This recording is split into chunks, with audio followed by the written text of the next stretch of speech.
Alex, 你好吗？你好，我今天不错，我很期待我们的谈话。太好 I was 了。just saying that, yeah, nice to be here, and I'm looking forward to the conversation we have today. According to researchgate.net, you're doing a PhD on the ways in which big data is being used to govern populations as part of China's social credit system. That's true? Yeah, that's correct. Yep. Yeah. So, hardly any discussions of any civil liberties issue happens these days without someone mentioning the Chinese social credit system. I'm Mm, sure I've done it, or at least just saying we don't want to go the way China's going. And people, what they mean when they say that is they don't want to be surveilled and stalked by technology mm. to be forced to comply with whatever the government wants them to do. I think Alex, you're the perfect person to tell us what this system is, what it isn't, and how it works and the direction it's Mm. going in. And I was just reading your essay on Medium about how Mm. you learned Chinese, which was such a great essay. Oh, So thank you very much. I appreciate that. I'm going to read you something I found from a Guardian article. This is more than 2 years old, Saturday, the Yep. 2nd of March, 2019. Well, that's 3 years old. Um, China has blocked millions of discredited travelers from buying plane or train tickets as part of the country's controversial social credit system aimed at improving the behavior of citizens. According to the National Public Credit Information Center, Chinese courts banned would-be travelers from buying flights 17.5 million times by the end of 2018.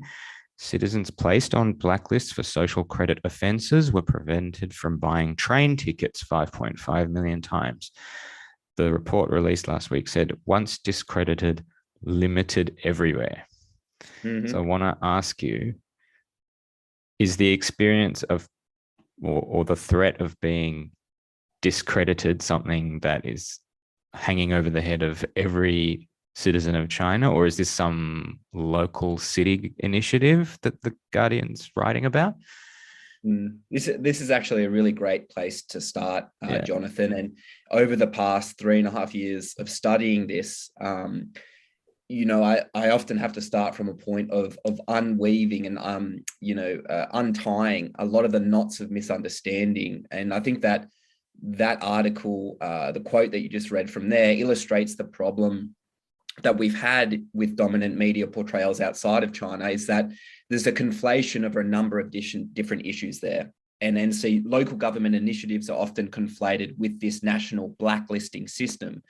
There's also confusion around, citizens being the main target of this thing. That's actually very incorrect. Citizens are not the main target of the social credit system.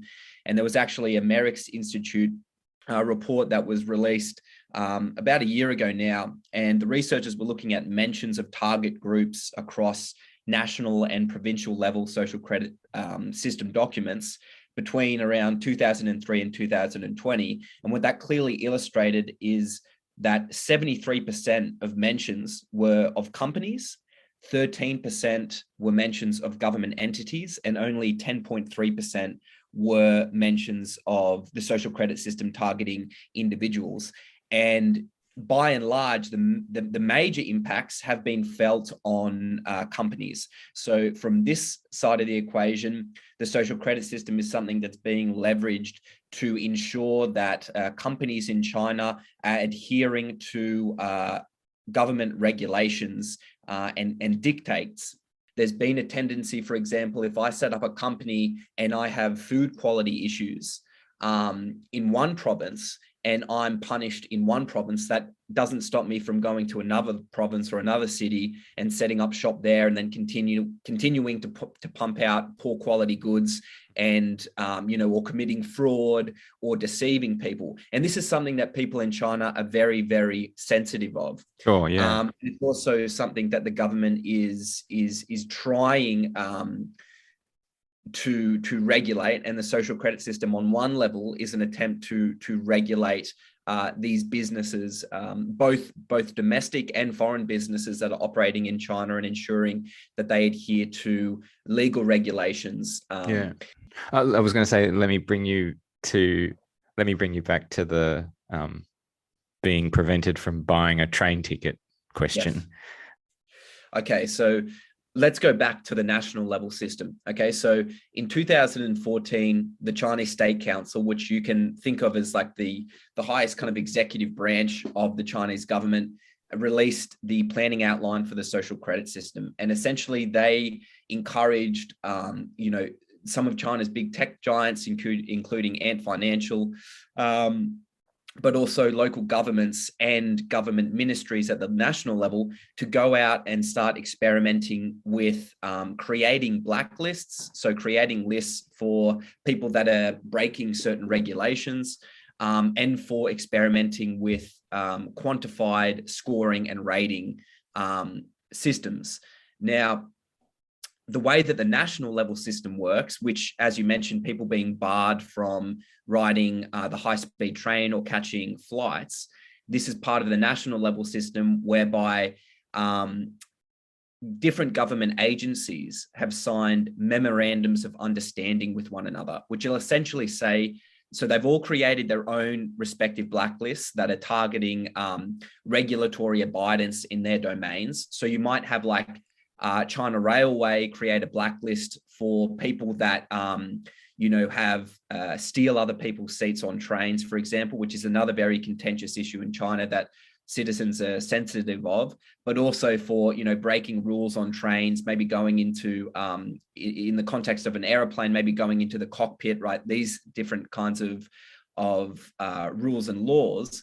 So China Railway will establish a blacklist. But then you've also got, for example, the Supreme People's Court, who has set up its own blacklist targeting court defaulters. So if I'm someone, for example, let's take the food quality issue. If I'm a legal representative of a company that has been shown that there's, have committed food quality, bypassed food quality regulations, and I'm ordered to go to court, but I don't show up, or I refuse to pay the loans that I owe, I refuse to pay the fees that are owed, then I'll be put on this court defaulters blacklist. And then what happens is, through these memorandums of understanding, China Railway and the Supreme Court collaborate. They add and they share the information about the target, right? Either a business or an individual. They share that information, and then the person receives a cascade of punishments or rewards. So if you're abiding by regulations, then you'll receive certain rewards. If you're a company, it means that you'll receive, perhaps reduced tax rates or inspections by government officials. You'll gain access to government procurement opportunities.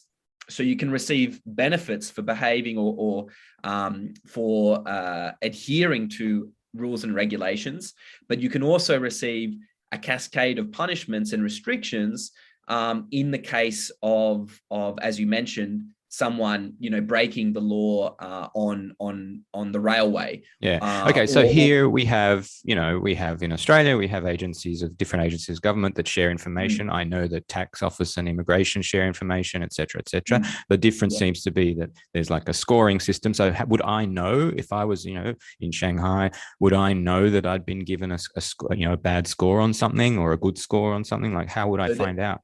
It's not correct to say that there's a score. Like they're currently and this is one of the biggest misconceptions about this. Some commentators seem to imagine that there's a magical algorithm that's drawing from AI cameras and internet surveillance all over the country to calculate a score that determines everyone's place in society. But really, like the national level system which is the most consequential both for businesses and individuals, is predicated on this blacklist and red list system. And it's not deduced by any kind of AI. It's typically deduced by like the administration in question. So if the administration in question, say, take for example, the Supreme People's Court, someone is ordered to go to court, they're made to pay a fee or pay their dues and they don't pay, then they'll be added to this blacklist. the blacklist is shared with all other agencies that have signed this memorandum of understanding. Okay, and so for the Supreme People's Court blacklist, this court defaulters blacklist, this is the earliest. It was established in 2013, and it's the most comprehensive. Most people that have been punished at the national level through blacklists are court defaulters, right? The people that have been ordered to go to court, have refused to pay their dues and been added to this. Or could it be that they just can't afford to pay, like they're poor? Well, this is then the interesting thing. The way that the state frames it is that people that are added to the blacklist are framed as what's called lao lai. And lao lai, this is a derogatory term for someone who is wealthy that has the money to pay back what they owe, right? But they refuse to pay back that money. So the way that the state in propaganda and in state media, and often the way citizens interpret, the moralizing agenda behind this, is that people that are added to the blacklist are, essentially selfish individuals that have the money that refuse to pay their money. Now, this isn't entirely some kind of fabrication, right?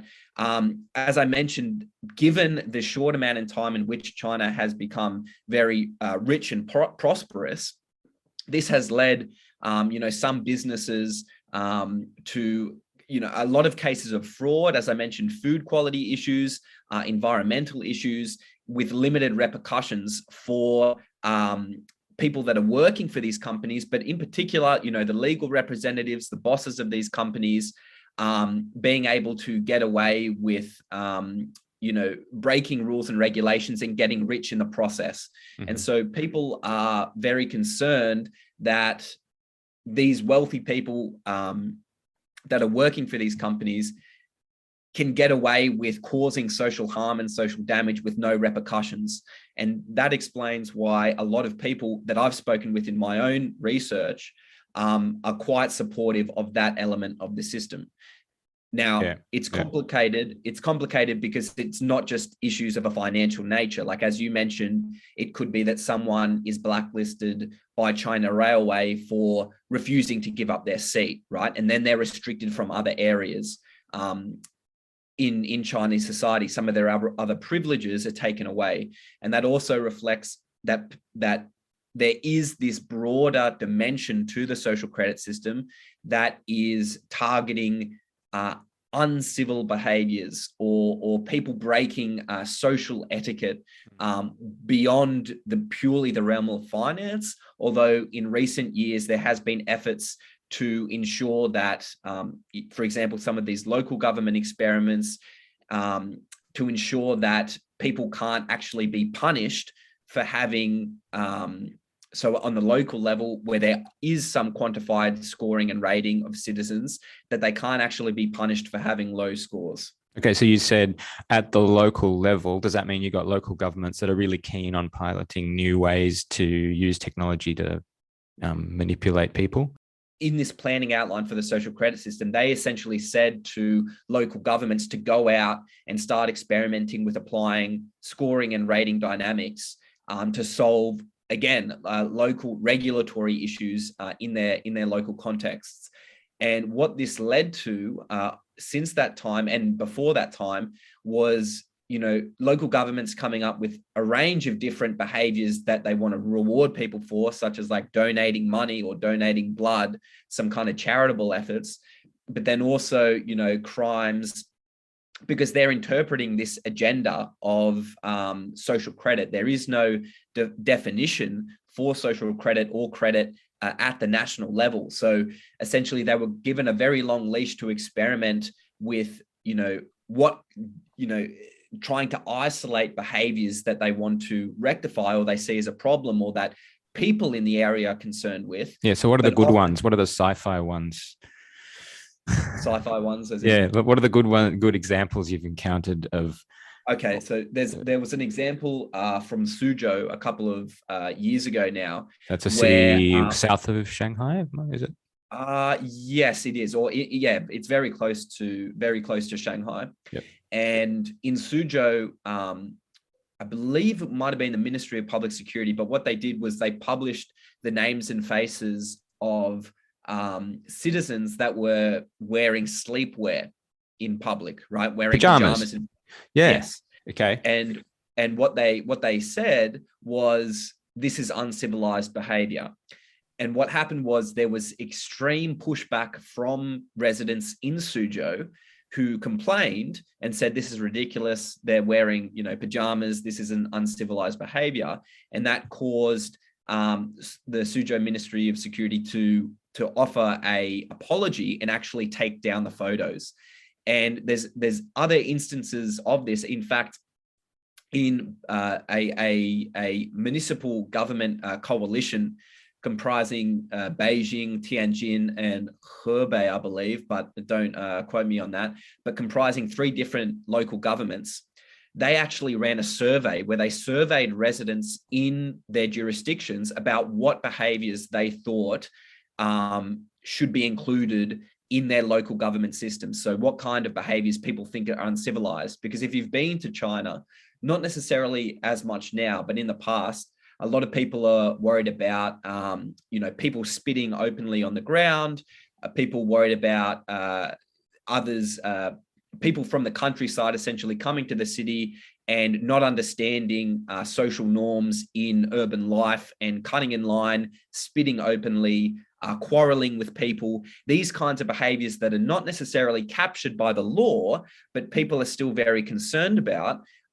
Some people believe, and some local governments believe, those behaviors ought to be subject to social credit punishments and rewards. Now, as I mentioned, only in the past couple of years has there been dramatic efforts by the central government to scale back this level of experimentation.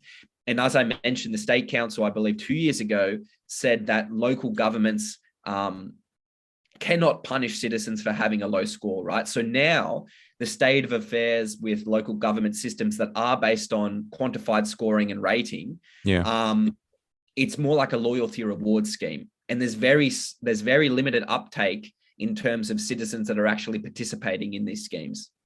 Is there an element, sounds to me like there's an element there of like high status people putting in place a system to punish and sort of educate low status people, like rural people who don't know the right way to behave.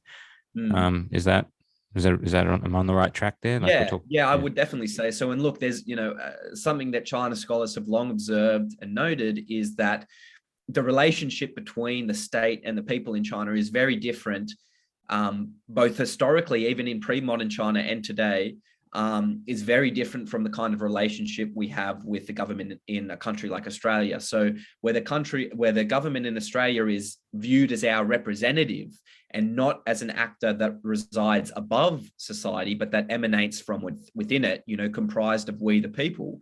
In China, the relationship is more paternal, and the government has a responsibility to ensure that the people not only behave according to the laws and regulations, which often people in China refer to as the bottom line of society, but they also, the government also has an imperative. This is how it views itself.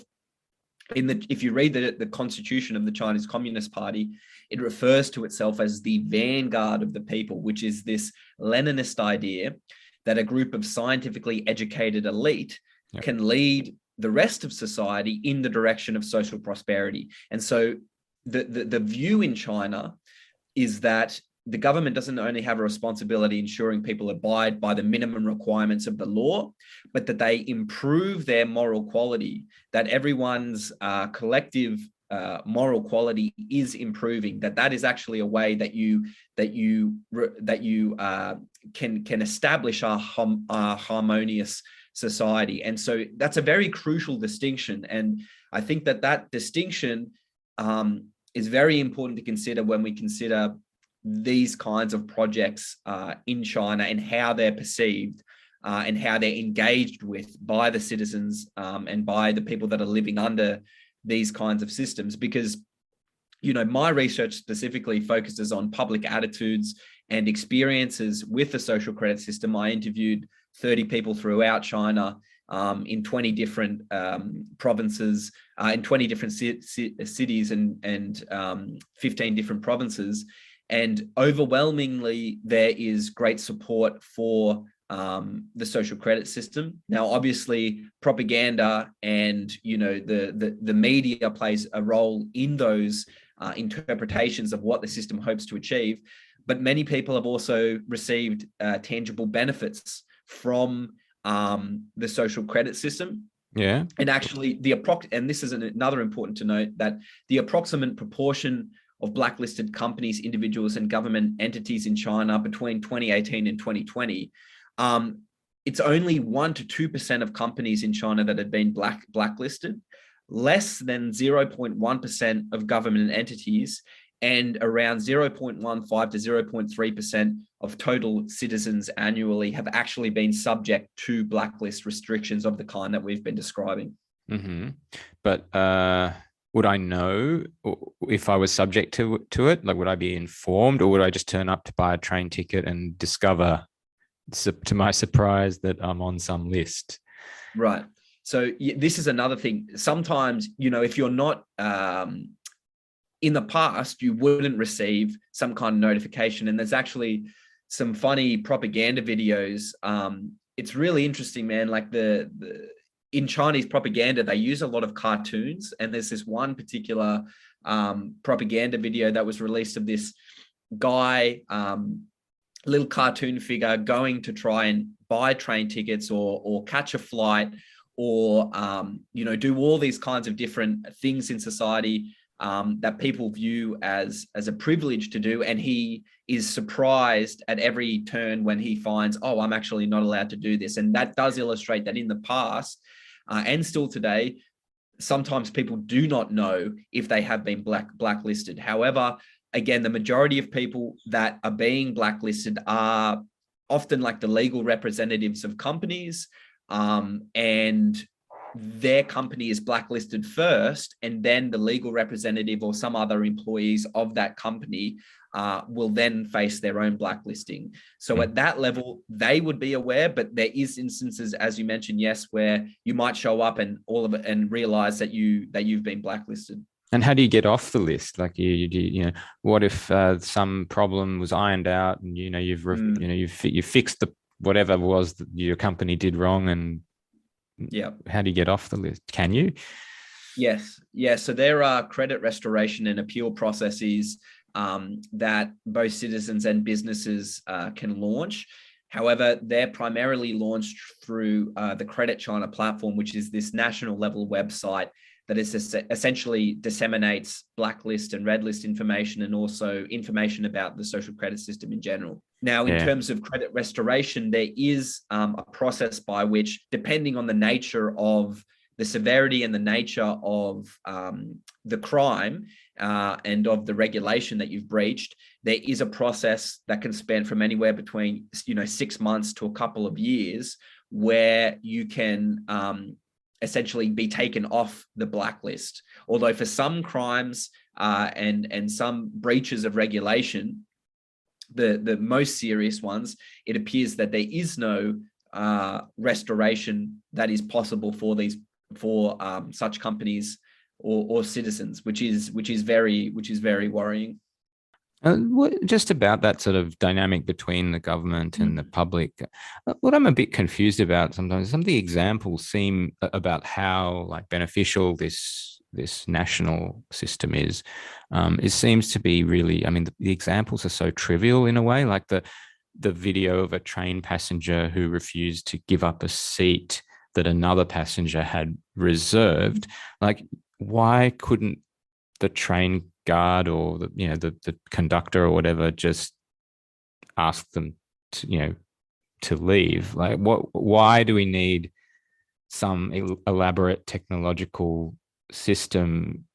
And you said before something about someone who might barge into a cockpit, which is also a weird one, because wouldn't you have someone from the cabin crew stopping? Like, why do you need an elaborate system of?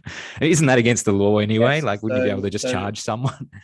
Yeah, and you're touching on another very important distinction that we have to kind of grapple with and come to terms with, is that a lot of studies now, ethnographic studies, but a lot of other studies in the field that have interviewed citizens, that I've done surveys with people, there is a broader sentiment in Chinese society that some people say stemmed from the Cultural Revolution, and then other people say has been exacerbated by China's transition to a market economy, where people feel as if there is a broader crisis of public morality. And so the examples that you're just giving then, often people are, pointing to these kinds of behaviors as being an indication that there is, a loss in the transition to a society of strangers. We've got to appreciate that the transition from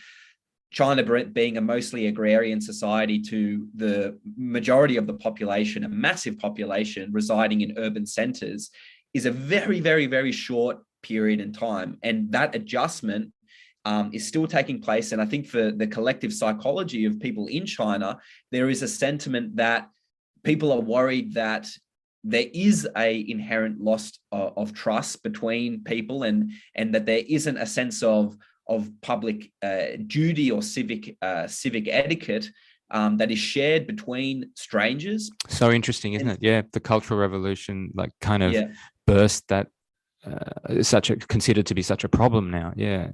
Yes. Yeah. And the other thing is that, and this goes back to very, longer trends in socialization in China, where there's a perception that if you're someone that steals another person's seat, that is clearly their seat, that that isn't your seat and you're doing it anyway, and even in the face of people telling you that you need to move and that isn't your seat, that you're still refusing to do so, that indicates your defunct moral quality. And if you have a defunct character, then it's very likely that if we don't punish you extensively, or if that you're not restricted in other ways, that you will just go on to deceive other people or to steal other people's seats in the future, or that, in different areas, in different domains, that you will continue to be an untrustworthy person. And I think that is a very key idea that distinguishes why people might be in favor of comprehensive restrictions of these kinds of people. Now, I mentioned this Lao Lai figure, right? This Lao Lai, this idea of a person that is very wealthy, has the money, refuses to pay other people, and then might go on to commit further fraud or go on to commit further deception. Now, it isn't a complete fabrication of propaganda. People are worried that these kinds of people exist in society, and people perceive the system to be targeted at those kinds of people. And again, this is all needs to be contextualized and framed against this rapid short amount of time in which China has transitioned to a market economy, to a society of strangers, and also given the traumas of the Cultural Revolution that are still so thoroughly embedded in the collective psychology of many people in China. And well, that's so fascinating. That's so intriguing, isn't it?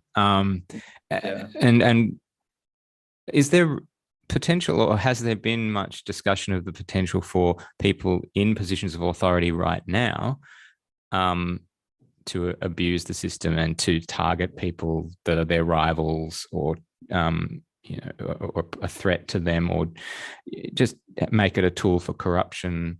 Right now, I mean, isn't it potentially? I know it's sort of on the surface an anti-corruption technique, right? But is it subject to, interference from some city boss or local government official or whatever? Yeah, this is another really good point that you've raised, Jonathan, and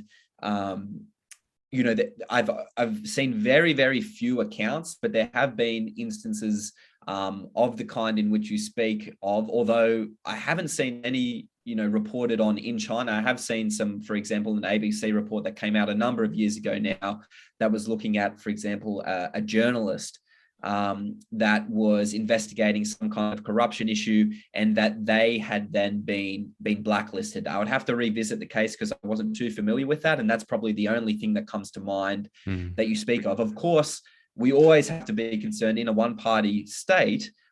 the transparency and the checks and balances in terms of the abuse of this system by high-level officials, I think is definitely there. I just think that they have other ways and more sophisticated techniques and techniques of ensuring that their specific interests are met that don't include the social credit system. And there are other surveillance projects in China, such as those that we're seeing in Xinjiang and that were developed in Tibet and Xinjiang and elsewhere, that are much more coercive and that are based on the profiling of ethnic minorities and that are used to suppress political dissidents.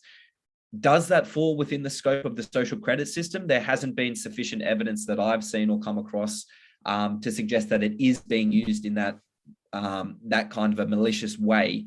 Yet the other interesting dynamic is that, as I mentioned before, primarily the social credit system is targeting businesses, but it's also targeting government entities. And this illustrates this interesting dynamic in China that you have between central authorities and local governments. A big problem in a one-party state, but also historically in China, is how do you ensure local governments and local officials are adhering to central edicts, right? And so it's interesting because one of my colleagues that I mentioned, Chunsheng Liu, has come up with survey data illustrating that citizens in China, right, members of the public, are often more in favor of the social credit system than government officials. And you might scratch your head and think, well, why the hell would that be? But what this illustrates is that the social credit system is also informing broader reforms of the Chinese government bureaucracy. And it's a way for the central governments to ensure that the local government officials are adhering to standards, regulations, and procedures that are set by the central government. Right. So interesting. That's another. It's a very fascinating dynamic, and it also ties in with these broader, as I mentioned, reforms that are looking at the reform of the Chinese government bureaucracy, reducing the size of the bureaucracy and also reducing the functions of the government as well. Fascinating. As someone who studied it, are there any things that you take away from looking at the way it works over there and you think, well, this is actually something that informs me when I look at what my own government's doing here in Australia? Like, just take a step back and reflect a bit on lessons for us, if you will. Yeah, Jonathan, look, one of the most interesting things in the past 3 years of studying this subject, whenever I've talk to people, in my daily life, whether it's friends or families or recent acquaintances, strangers, about what I'm studying, and I mention the word social credit system, I kid you not, in nearly every of these conversations, people reference one of 3 words. They'll say Black Mirror, Orwellian, or 1984.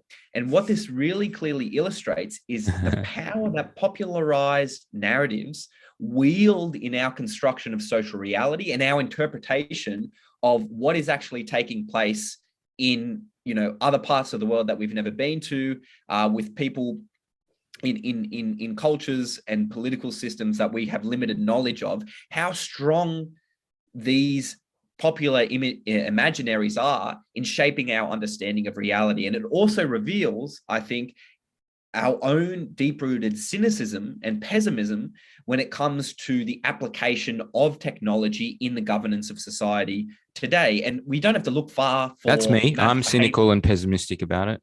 Yep. Yes. Yep. Yeah. And I think that these references are reflecting the broader pessimism that already exists in our own society. And that, look, we don't have to look very far. You look at trends in voter surveillance, you look at trends in surveillance capitalism, you look at how we are nudged, herded, and conditioned through commercial social media into choosing, products that we might not otherwise have bought, but also in choosing to vote for politicians that maybe we wouldn't otherwise have voted for. We don't have to look very far. And I think that people are recognizing that surveillance of everyday behaviors is now a common feature of our existence, and it poses very fundamental questions to liberal democratic values, such as freedom of choice, issues of privacy, all of these things. And, you know, it's difficult because are there things that the social credit system, are there elements of, you know, our values that it transgresses? Definitely. Are there elements of the system that we should repudiate? I think 100%.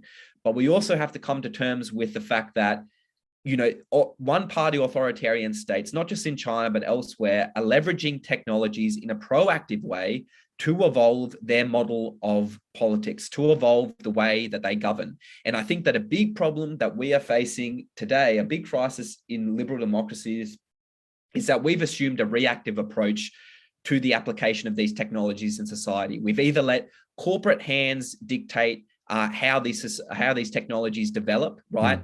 How big data is used, and how surveillance is to, you know, what elements of our lives should be subject to surveillance and what shouldn't, has been decided largely by corporate entities. The thing that we have to consider is how can we use, if we want to avoid the situation in China, firstly, we need to thoroughly understand what it exactly is that we're criticizing. Mm-hmm. We need to thoroughly understand the context, the history, and the people that the system over there is affecting before we have an inherently negative view and a pessimistic view of what's taking place. And then secondly, we have to consider how can we begin to use technologies in a proactive way to reinforce and evolve our own model of politics, which is ruled by and for the people, okay? Because if we don't, our own governments are going to use these same technologies against us, or we will continue to act in a reactive way by tailoring laws and regulations after the fact when the damage is already done, and a lot of damage has already been done. Yeah. I mean, I, on behalf of the New South Wales Council for Civil Liberties, authored a letter or a submission opposing something called the Identify and Disrupt Bill, which is now the law in Australia. Yes, I'm familiar with it. Yeah, you're aware of it. Yeah. Yes, and so before we start getting excited about China, these laws which are being passed in a bipartisan manner here should be getting a bit more attention from the public here. Well, it's very easy, Jonathan, to point at a boogie and, like, you know, this is a characteristic, if not of, you know, media and propaganda in China, but also Australia, but also just a characteristic of us as human beings, is that it's easy to point at the tribe over the hill or a people that we're not familiar with and kind of portray them as a boogeyman, right? It's much harder to take a look at what's happening in our own context and come to terms with what that means for our own civil liberties and identities as democratic citizens, and respond accordingly. Yeah.